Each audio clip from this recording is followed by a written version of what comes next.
이번에는 좀 두툼한 책이네요. 500페이지 넘는 네. 한자의 풍경이라는 책을 가지고 오늘 이야기하겠습니다. 이 책을 선정해 주신 분이 이고르 선생님이니까 네. 이 책의 저자. 아하, 네. 이분이 이제 그 서울시립대 중국어 문화학과를 만든 분이에요. 아, 중국어 문학의 창시자. 이제 학과 개설한 교수죠. 독서가 상당히 광범하고 자기 전공을 넘어서서 그리고 학생들한테 열심히 가르치는 교수라는 인상이 되게 깊었죠. 학생은 싫어했겠네요. 근데 또 의외로 그 중국어 가르치는 교수들이 흔히 그러는데 다 그런 건 아니겠지만 너무나 실패한 너의 인생은 중국어로 다시 바꿔주겠다. 애들도 거기에 혹해서 또 오기 때문에 열심히 하는 교수들을 중국어학과 학생들이 좋아할 거예요. 그래서 하여튼 이제 원래는 이제 수사학 전공인데 독서력이 굉장히 광범했고 그러니까 인문학자가 쓴 좋은 책은 대체로 그 학생들한테 강의한 책들이 교양용으로 좋아요. 그러니까 사실 유발 하리의 그 사피엔스도 그 강의한 책이잖아요. 그래요?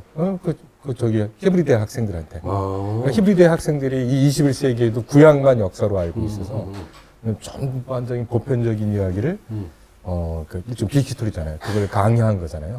그걸 또 유튜브에 올리고 그러다가 이제 책이 나와서 세계적인 베스트셀러가 된 건데. 그랬구나. 역시 아는 게 많아. 그렇지. 내가 뭐 그거 빼놓고 뭐가 있겠어. 그러니까.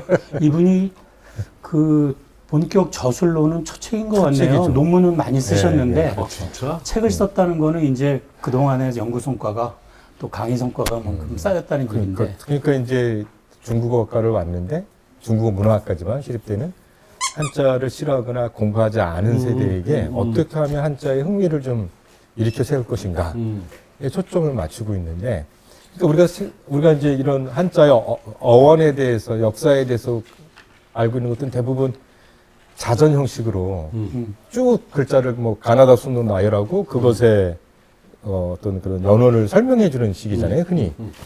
그러면 또 재미가 없잖아요. 끝까지 읽질 않지. 필요한 것만 골라 읽으려고 하지. 일상에 이렇게 쭉 읽어나가면서 지식 풍부해지지 않는데, 이 책은 말하자면 뻥이 있는 책이에요. 딱 역사를 쫙 이렇게 훑어나가면서 거기에 덧붙여지는 한자를 설명을 한 거죠. 맞아요. 그래서 이 책은 처음에 읽을 때는 한자 재밌는 얘기들이 많지만 그래서 좋은 책이라고 느끼지만 막상 내가 그 한자의 연원이 뭐냐를 알려고 하면 기억이 안 날 수도 있어서 맞아. 이 책의 뒤에는 찾아보기 항목을 보고 그쪽으로 가서 다시 보면 정말 그 한자 연원 사전이 되는. 그리고 되게 우리가 알고 있던 거를 좀 뒤집는 얘기도 많이 나와요. 맞아요. 예를 들면 우리는 그 요수는 뭐 당연히 신화 시대를 생각하지만 하나라는 분명히 있었다고 생각하는데 저자는 지금 중국에서는 당연히 하나라가 뭐 역사적으로 있다고 얘기하지만 세계 중국 학계는 아직 하나라를 명백하게 있었던 나라로 고고학적인 증거가 부족하다고 보고 있다. 이게 되는 거거든요. 이런 얘기도 곳곳에 상식적으로 알던 얘기도 좀 이렇게 전복시키는, 뒤집는 그런 얘기도 많이 나오고 있어서 중국 역사를 조금 일반 교양 수준으로 알고 있는 분들도 읽어봐도 재밌고 동양 철학에 대해서도 좀 입문적으로 아시는 분들이 읽어봐도 곳곳에 철학과 관련된 이야기도 나오면서 한자의 연원도 나오고 해서 재밌고, 그래서 젊은 친구들이 많이 봤으면 좋겠다. 너무 좋은 책이라 봤더니 역시 젊은 친구는 많이 아니더만요. 이 리터러시라는 말이 굉장히 이렇게 층위가 두터운데 그렇죠. 그 중에 이제 문장을 이해하는 어떤 리터러시에 들어가는데 그거를 그 한자가 몰라서 벌어지는 문제가 되게 많이 생기는 거잖아요. 네. 그 요새 유행하는 말이 농담식으로 나오는 말이 이렇게 학부모들이 중식에는 뭐를 제공합니다 할 때 왜 중국식을 주냐라고. 학부모 자체도 한자를 몰라갖고 점심이라는 단어를 물론 점심이라고 하지 왜 중식이라고 했냐 이건 또 다른 문제이긴 한데 그런 거 그거 보면 마치 뭐 상식이냐.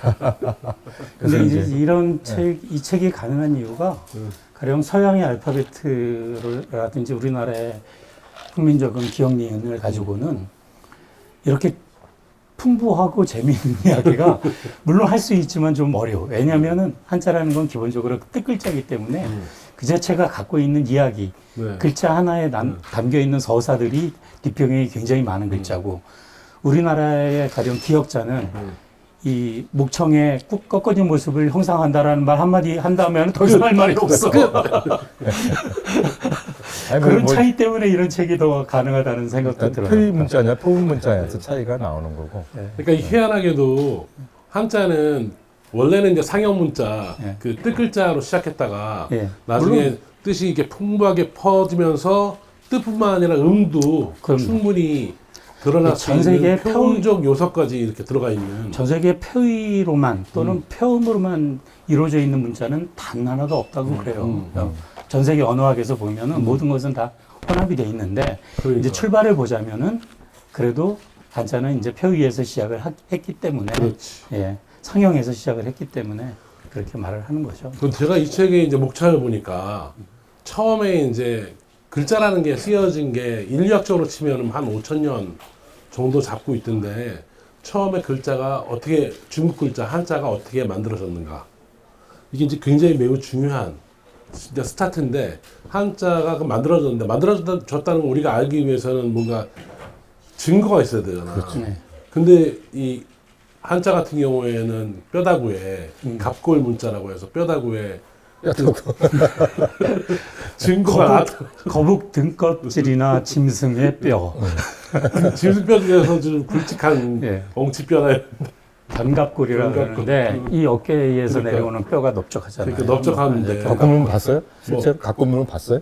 실제로? 실제로 본 적은 없어. 나는 저는 일본에 가서 봤어요. 나도 우연하게 일본 갔다가 그러니까 일본에서 오히려 또 박물관에서. 이쪽 연구가 일본이 엄청나게 잘 돼 있다. 이 책에 나오잖아요. 그 그게- 식민 문제가 있는 거죠. 그게 아니라 중일 전쟁. 네, 중일 전쟁하고 공산혁명 통해서 중국이 그렇게 막 혼란기 혼란기에 그 각본문이 이제 이렇게 물론 각본문 자체가 잘 보존이 안 되고 대만하고 일본으로 빠져나가면서 일본애들이 싹 새벽한 거지. 근데 어떻게 보면 다행인 거기도 하죠. 그 중국에 본토에 있던 학자들이 대만으로 많이 갔고 그리고 또 일본 학자들이 또 많이 연구하고 그래서 대만하고 일본 쪽이 이 그렇죠. 한자 실제로 연구는 그렇죠. 실제로 네. 되게 그 깊이 있게 연구가 됐다는 그 얘기가 또 있고. 첫 부분에 보면은 좀 아까 그 김경현 선생님이 얘기하다가만 이야기인데 되게 중요한 게 글자 어떤 것은 그냥 기호나 표식이고 어느 것부터가 의미를 가지거나 음을 표시하든 뜻을 표시하든 문자냐. 날 보고 얘기하지 말고 카메라 보고 얘기해. 문자냐. 아니 그 부분이 상당히 이 책에서도 그 한자의 탄생이라는 부분에 대해서 굉장히 재미있게 다루고 있잖아요. 그러니까 메소포타미아의 쐐기 문자를 문자로 볼 수 있느냐. 그거는 왜냐하면 계산을 하기 위해서 교역을 할 때 그 쐐기를 몇 개를 박았느냐 이런 걸 가지고서 이제 처음에 그 상인들의 기호였잖아요. 계산용으로. 계산용.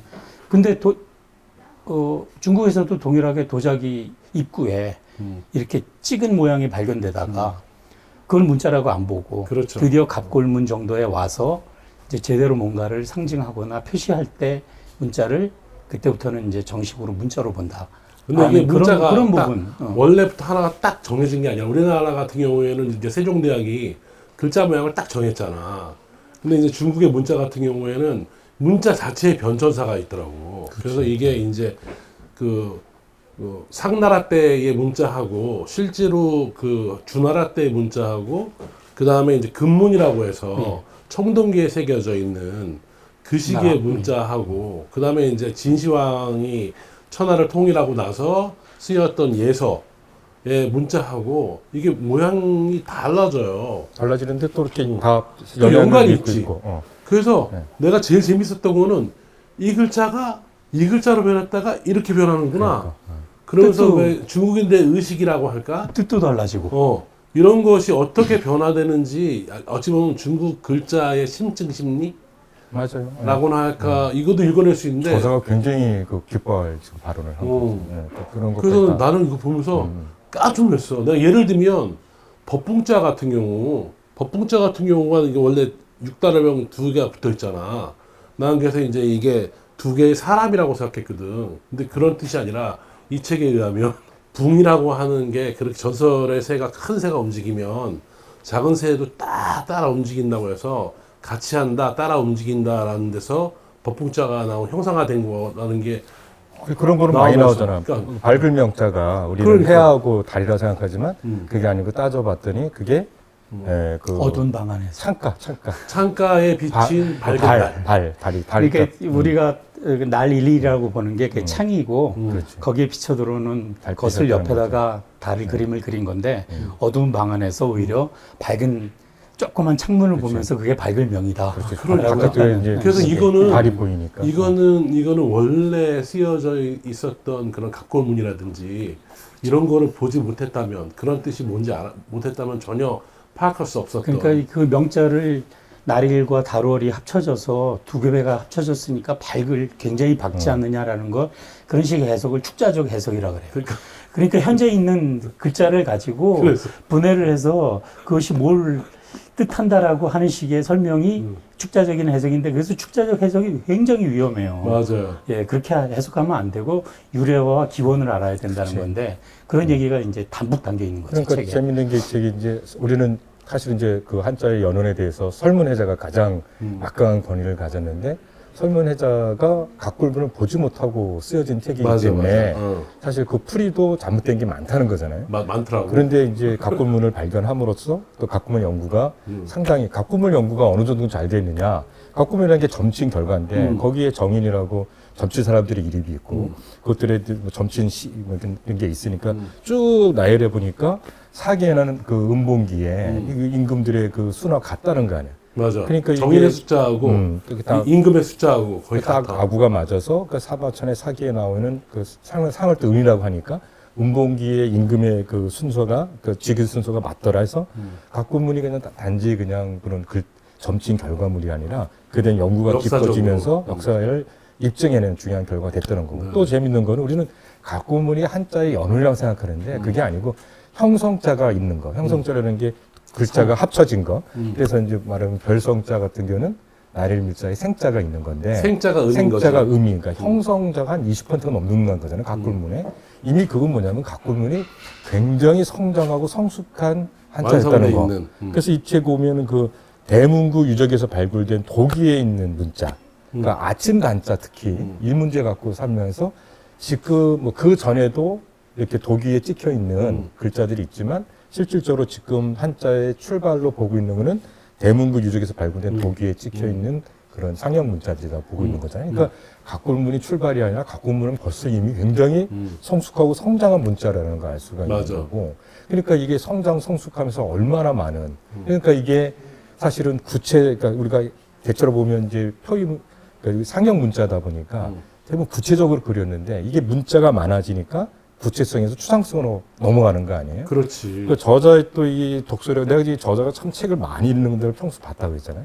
예를 들면 이제 코끼리 상자잖아요. 코끼리 상자. 그러니까 코끼리 상자가 쓰였다는 건 가꾸면 나왔다는 거는 그 당시에 코끼리가 있었다는 뜻인데 오늘 중국엔 코끼리가 없다. 사라져버렸어. 뭐냐? 그걸 이제 기후위기로 보는 거잖아요.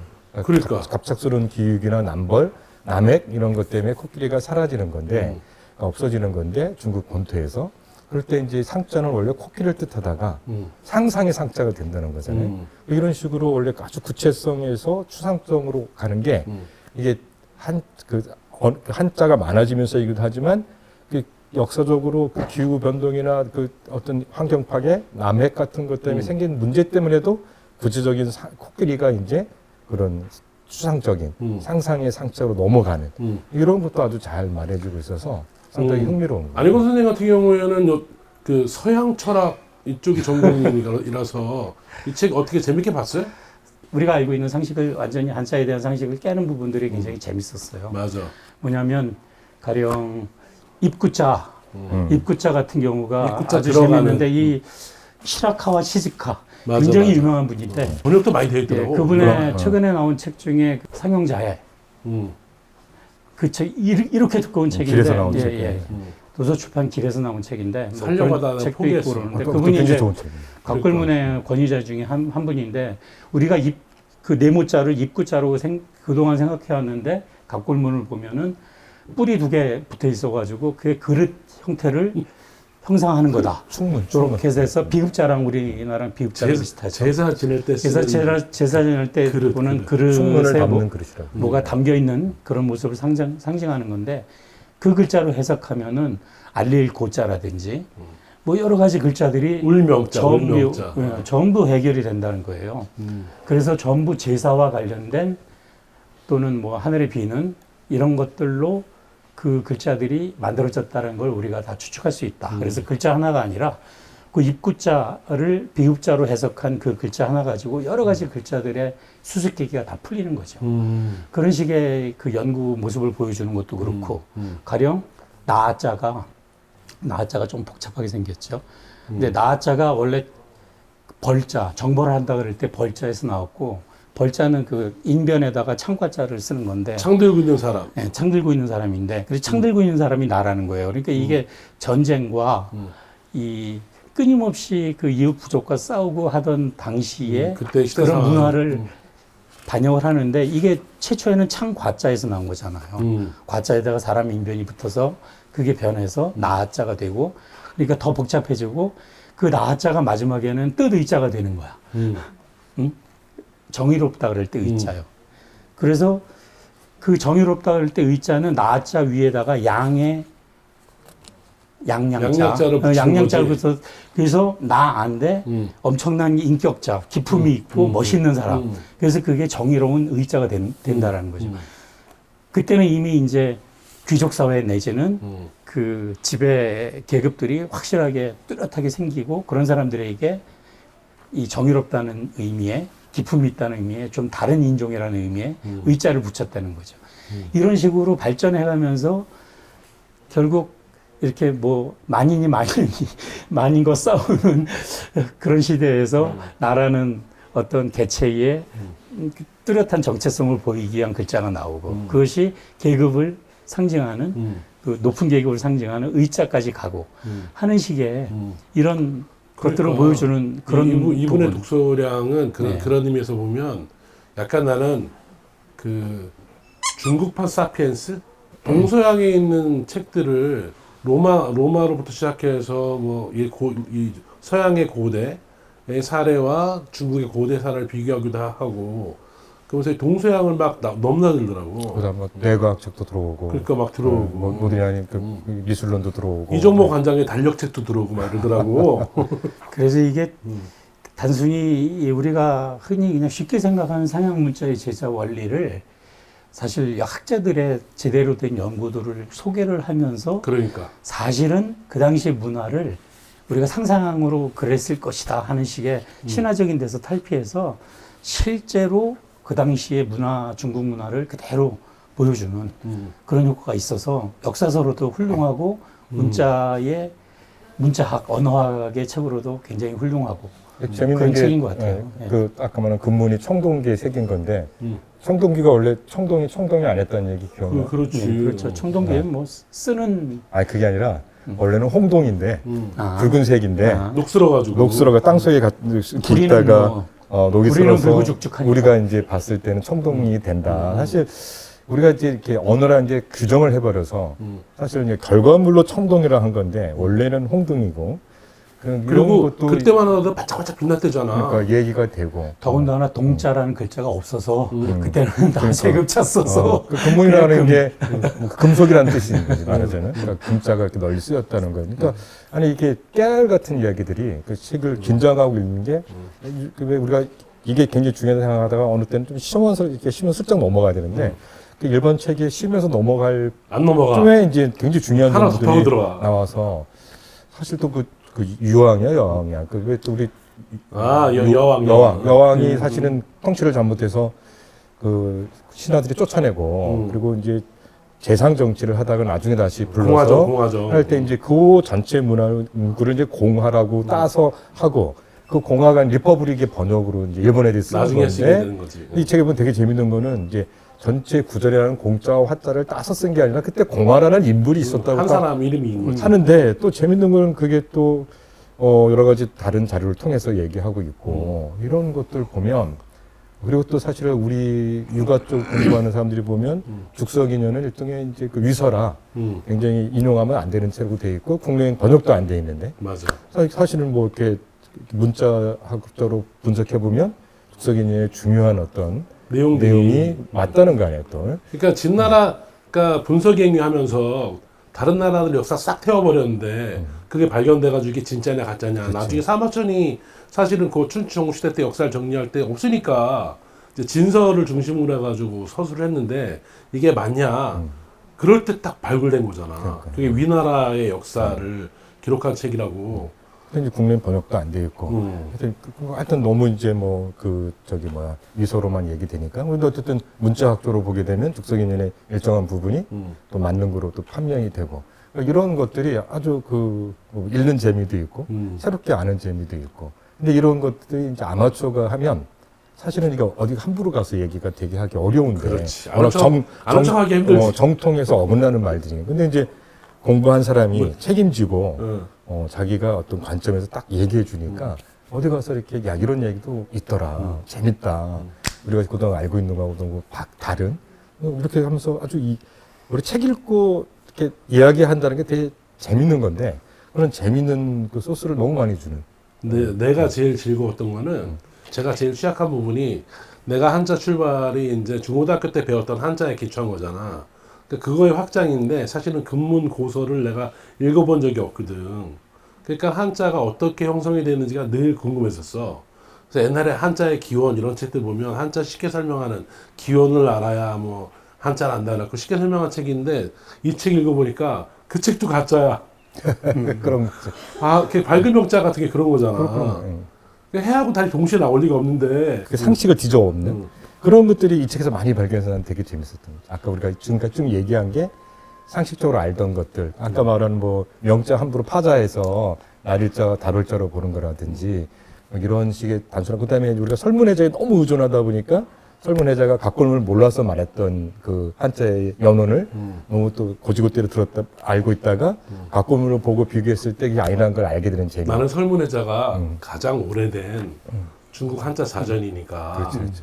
이게 그동안의 모든 학술적인 어떤 결과물의 총 본산일 것이다 라고 착각했다가 이거 보고 나서 내가 너무 몰랐구나. 사실 설문해자도 번역된 게 얼마 안 되거든 우리나라에 완역된 게. 근데 지금 설문해자는 정말로 참조용으로 보지. 근데 물론 상당한 양은 설문해자에 맞아, 의존하죠. 맞아, 제일 맞아. 많이 해설이 돼 있으니까. 제일 자세히 네, 설명돼 근데 최근에는 이제 설문해자에 전적으로 의존하는 거 굉장히 위험하다라고 그러니까 누구나 다 그렇게 생각하죠. 그동안에는 최고의 권위를 부여했던 책인데 이제는 학문적 연구가 깊어지면서 그 최고의 권위라고 하는 것도 어떤 시대 상황에 반영일 수밖에 없었다. 이런 걸 느끼게 해주는. 이 책의 가장 큰 난 장점은 뭐냐면 내가 그동안 이제 기원이나 뭐 한자의 뜻을 이야기할 때 파편으로 이렇게 그냥 낱낱의 그 지식으로만 이해하고 있었던 것을 한목에 쫙 역사적 흐름과 더불어 또 우리가 모르고 있었던 역사적 사실들을 들이밀면서 역사적으로 쫙 꿰니까 나중에 이제 기억할 때도 이게 파편적으로 하는 지식하고 쫙 깨어놓은 지식하고는 다르잖아요. 그러니까 그게 아주 큰 장점 같아요. 그게 최고의 장점이에요. 지금까지 나왔던 한자 어원에 대한 그런 책 중에 이렇게 쭉 그 고대사부터 선사시대부터 계속 그 역사적으로 내려오면서 그 말을 풀어가면서 튀어나온 단어를 설명하는 그렇지. 거잖아요. 역사적인 사실을 설명해 가면서 그렇지. 예. 단어를 설명하는 내가 보기에는 거의 정말 독보적인 책. 그런 거. 이라고. 그런 이 측면에서. 책의 그래도 전체 구조를 설명해야 될 것 같은데 해봐. 이게 지금 부가 6부로 돼 있잖아요. 네네. 일부는 이제 바위나 돌에 쪼거나 이제 도자기에 새긴 그런 문자 시대고, 그거는 상나라 이전이죠. 좀 연대를 아니라기보다는 확정하기 힘든 신석기, 점토. 여기저기 다 신석기를 중심으로 한 문자 아주 초창기 탄생이고, 그 다음에는 이제 갑골문은 은상 시대를 위주로 하고, 그 다음에는 청동기 금문은 이제 주나라죠. 그렇지. 그 다음에 육국 고문이라고 하는데 기축시대가 추기시대라는 말이잖아요. 맞아요. 저기 칼융이 말한 네? 야스퍼스가 말한 야스퍼스. 야스퍼스가 말한 이거 우리 정확히 시대. 줘야 돼. 이거 방송이야 지금. 아니, 옆에서 다 고쳐주면 되니까 괜찮아. 야스퍼스 시대, 그때가 이제 공자 시대인데 사실은 이 부분부터가 좀 재미는 떨어져요. 왜냐하면 이거는 좀 추상적이고 윤리학적이고 제도적이고 이런 얘기들이 나오고 실제 사람 삶의 모습이 생활이라든지 문화라든지 이런 생생한 것들은 좀 뒤로 처지고 하니까 그다음에는 이제 진한제국 전서예서가 정말로 이제 글자가 제대로 된 때가 오늘날의 나오는 한자 전서에서 모양을 띈. 마지막으로는 이제 설문해자 이렇게 나오는데 이 순서가 뭐 저자가 얘기하고 있지만 아주 생생한 직접적인 삶의 현장에서 나온 글자들이 점점 글자가 완성되면서부터 이 생활이라든지 문화와의 연결성이 점점 흩어지고 오히려 글자 자체에 자율성이 생겨서 글자 자체가 자율적인 뜻을 갖게 된다는 거죠. 그게 바로 추상화 단계라는 거지.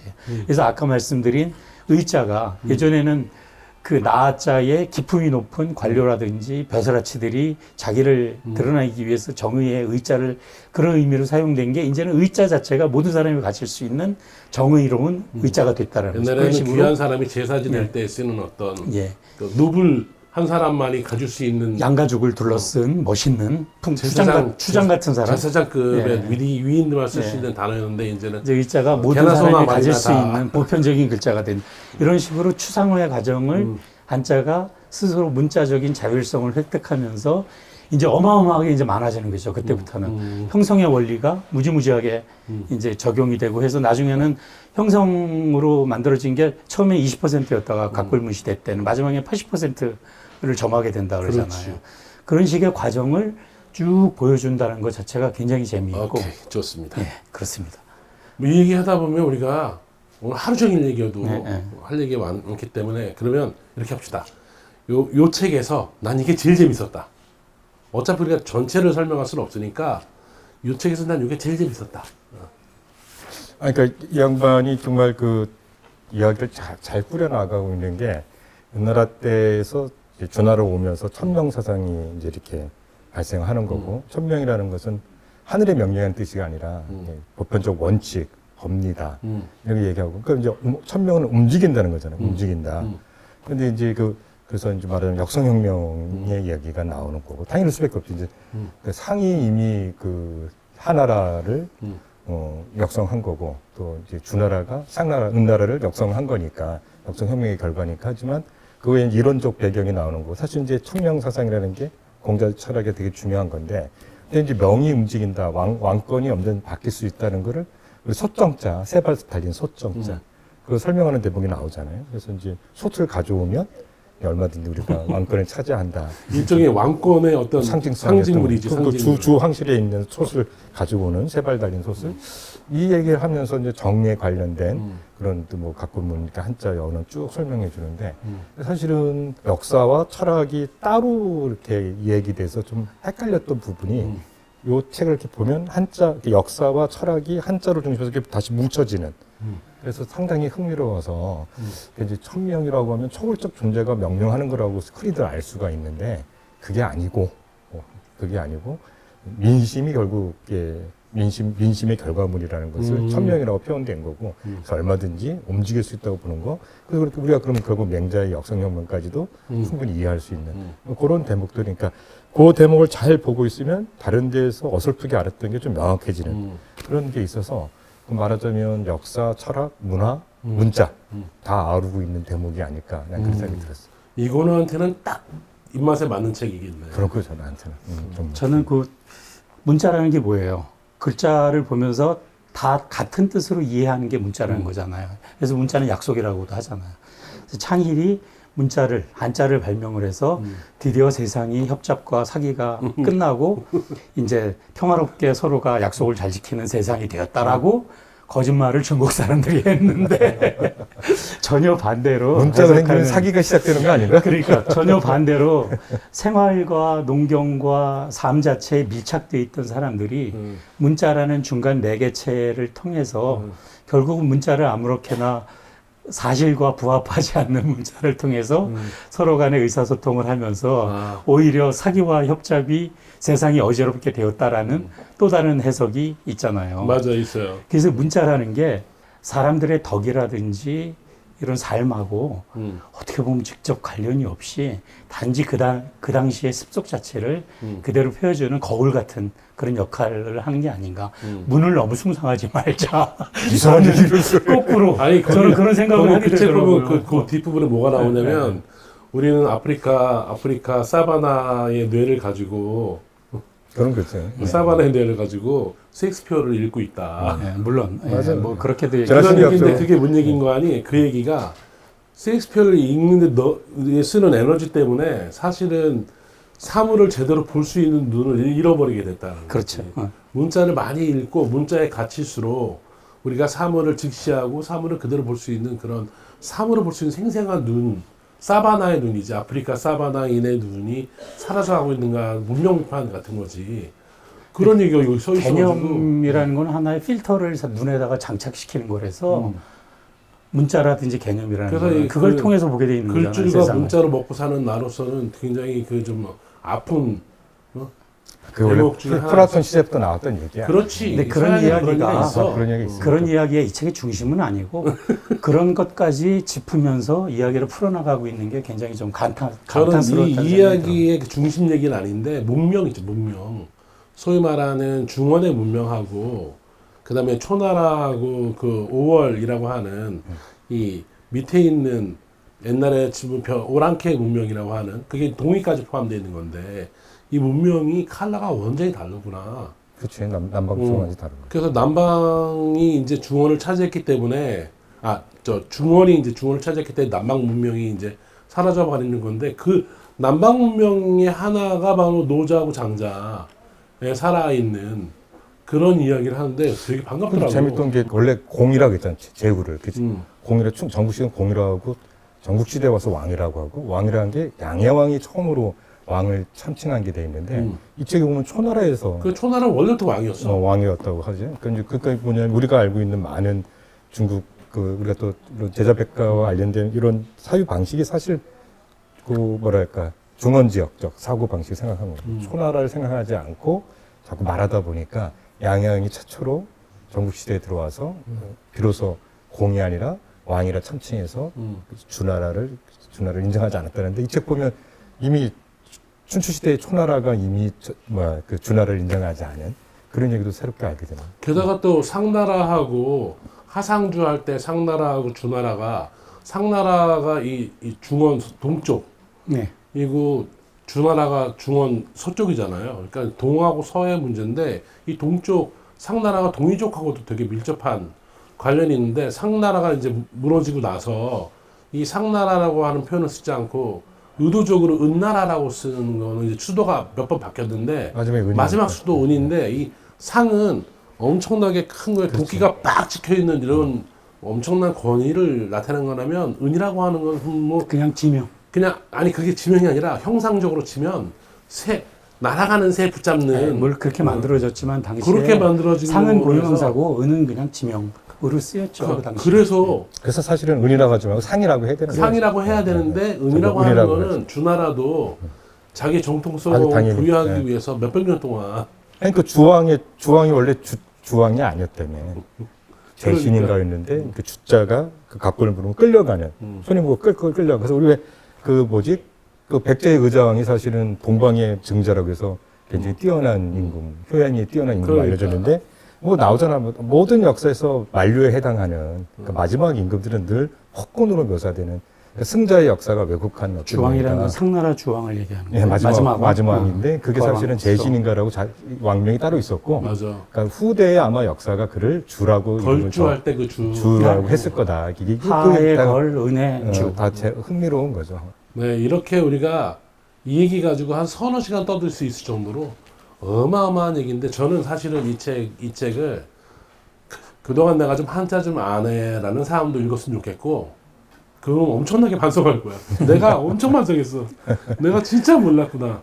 두 번째는 한자 전혀 모르는 청소년들이나 청년들이 좀 읽었으면 좋은 게 우리가 알고 있는 한자가 어떻게 만들어졌는지에 풍부한 이야기를 하다 보면 나는 이 책을 읽다 보면 한자에 관심이 생길 것 같아요. 많이 아시는 분도 읽어야 되지만 한자라면 좀 어렵고 거부감 있는 젊은 세대가 재밌게 읽을 수 있으니까. 그러다가 여기 이제 뭐 온갖 초창기 문자들 보면서 그 문자 보는 재미가 엄청 쏠쏠해요. 아니 또 뭐 상형 문자라 이쁘잖아요. 아름답기까지 하잖아요. 또. 너무 재밌고.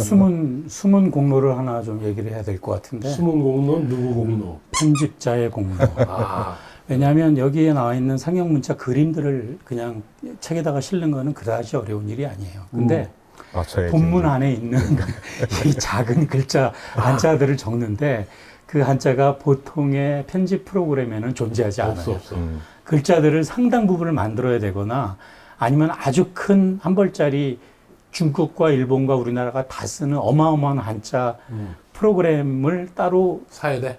갖고서 그걸 하나를 골라내서 거기다 넣어야 돼요. 상형 문자 시대 때의 이 인쇄체 한자는 지금 우리는 한자 그러겠네, 없어요. 그러겠네. 그게 그걸 다 집어넣어야 된다고. 편집자가 엄청나게 고생한 책이에요. 뭐.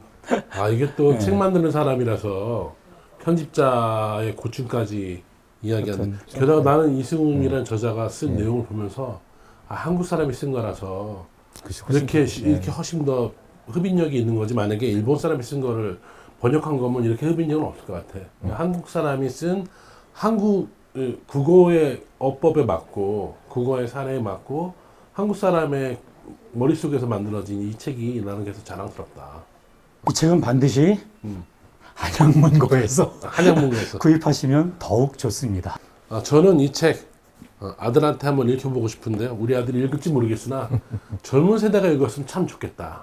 그리고 한자 좀 아는 한자 동양 고전 철학 강의하시는 분도 이 책을 읽으면서 자기의 무지를 좀 통감했으면 좋겠다. 그런데 둘 중에 하나 선택하라면 난 젊은이에게 이 책을 권합니다. 자, 이런 얘기 밤새도록 할 수 있는데 그러면 우리가 또 말이 길어지니까 여기서 이번 달은 끝내도록 하죠. 감사합니다. 감사합니다.